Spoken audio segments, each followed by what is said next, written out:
What I'm about to say may be the most toxic and problematic post I've ever made on this app. Of course it isn't.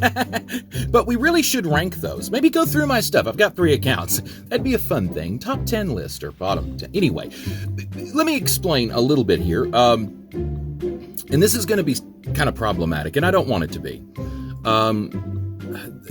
The idea moving forward is that we as a society have to understand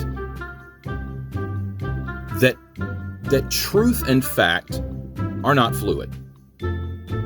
Opinion, conjecture, that's fluid, and that's allowed. But when people start denying fact, that's a mental illness. Do you know what I mean?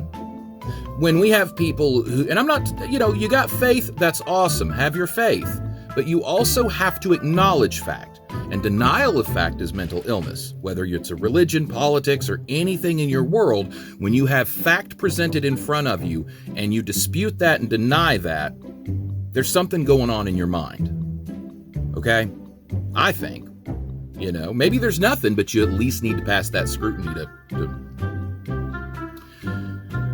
So that's essentially where we've been at. And we've got to learn to recognize in people when they've crossed a threshold into full-blown cultism. They're no longer safe to be around society. They're no longer safe to be around children, their own or any other. That's an illness and a cancer, this cultism. And I talk about it in Overthinking Everything. I also talk about a solution, which I'll discuss in about 30 seconds. But first,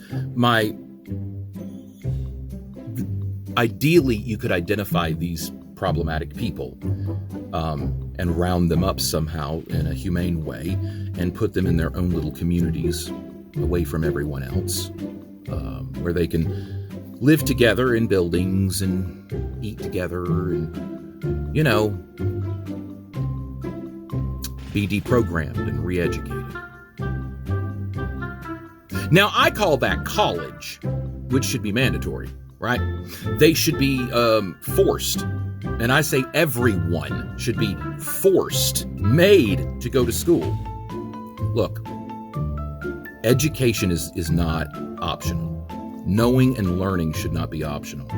And in my new reimagined way of being in our country, we would get kids ready for the real world by the time that they're 20, with 2 years of community college, 2 years of community service. Go watch Overthinking Everything. That's all I can tell you.